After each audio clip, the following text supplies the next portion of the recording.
So நம்ம வந்து பார்த்திங்கன்னா நிறைய பாவங்கள் ஒரு சில பேர் செஞ்சுருப்பாங்க. கொலை கற்பழிப்பு, தெரியாமல் செஞ்ச தவறு, செஞ்ச தவறு, இந்த மாதிரி ஏராளமான தவறுகள் வந்து பார்த்திங்கன்னா நம்ம மனக்கனால நம்ம நிறையாவே செஞ்சுருக்கலாம். பிறருக்கு நம்ம செஞ்ச பிறகு ஒரு கட்டத்துக்கு மேலே பெண்களுக்கு துரோகம் பண்ணியிருப்போம், ஆண்களுக்கு துரோகம் பண்ணியிருப்போம்.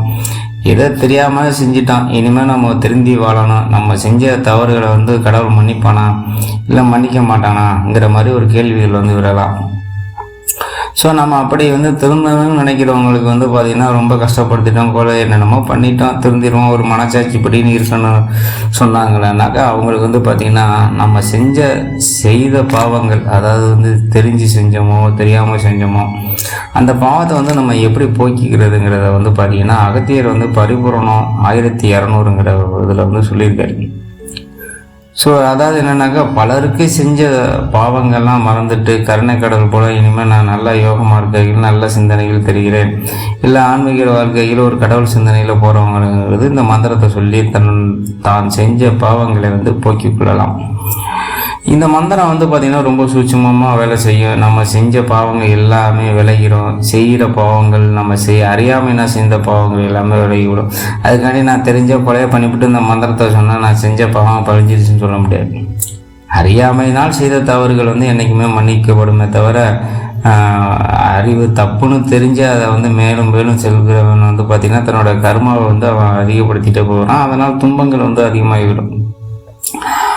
ஸோ அந்த வகையில் தன்னுடைய உடலை வந்து ரொம்ப சுத்தப்படுத்தி கொள்ள ஒரு வந்து பார்த்திங்கனாக்கா ஒரு நல்ல இடத்துல வந்து அமர்ந்து கொள்ளுங்கள், செய்த பாவங்கள்லாம் விலகிவிட.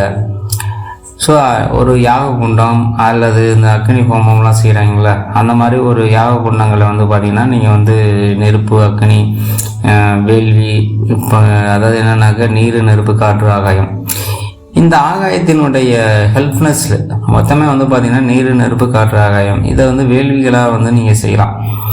அப்படி செய்யக்கூடிய நேரத்தில் வந்து பார்த்திங்கன்னா அவர் வந்து ஒரு மந்திரம்னு சொல்கிறாங்க, ஒரு இடத்த வந்து சுத்தமாக வச்சுக்கோங்க, ஒரு மான் தோளில் வந்து அமர்ந்து கொள்ளுங்கள். அதை வந்து பார்த்திங்கனாக்கா அமர்ந்துக்கிட்டு ஒரு கம்பளி இல்லைன்னா கூட வச்சுக்கலாம். வடக்கு பார்த்து உட்காந்துக்கிட்டு மூச்சை நேராக இழுத்து விட வேண்டும். நாசி நுனியை பார்த்து கவனிச்சுக்கிட்டு என்ன ஸ்லோகம் மந்திரம் என்ன சொல்கிறாருன்னா அங்கு லங்கு பார்த்தீங்கன்னாக்கா ஓம் அங் லங்கு, ஓம் அங் லங் ஸ்வாகா, லாஸ்ட்டில் வந்து ஸ்வாகா சேர்த்துக்குங்க. ஓம் அங் லங் ஸ்வாகான்னு சேர்த்துக்கலாம். இல்லைன்னா ஓம் அங் லங் இந்த வரி மந்திரத்தை வந்து பார்த்திங்கனாக்கா ஒரு 108 முறை செபிக்கணும். செபிச்சிட்டோம்னாக்கா நம்ம அறியாமையெல்லாம் செய்த பாவங்கள், நம்ம பின்தொடர்ந்து வரக்கூடிய சில கர்மாக்கள் வந்து அழிந்து போய்விடும்.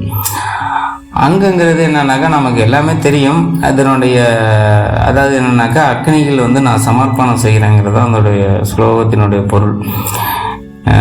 அக்னி பகவானை நான் இது பண்ணி நான் செய்த கர்மங்கள் எல்லாம் அழித்து சுகம், அதாவது வந்து விமோச்சனம் அடைகிறேன், நான் செய்த கர்மத்தை விலக்கிக் கொள்கிறேன் என்று தான் பொருள். இதை வந்து பார்த்திங்கன்னா அகத்தியர் வந்து பரிபூர்ணம் 1200ங்கிற ஒரு புக்ஸில் வந்து சொல்லியிருக்கிறாரு. ஸோ நீங்கள் வந்து நம்ம செய்த பாவங்கள் இதெல்லாம் ஒரு பாவ மன்னிப்பாக இருக்கும். ஸோ அந்த மந்திரத்தை வந்து நீங்கள் சொல்லலாம். ஒரு நம்பிக்கையான ஒரு நல்ல மந்திரம், நல்ல ஒரு பவர்ஃபுல்லானது தான் இதுவும். ஸோ மீண்டும் நான் அடுத்த ஒரு பதிவில் உங்களை நான் சந்திக்கிறேன். நன்றி.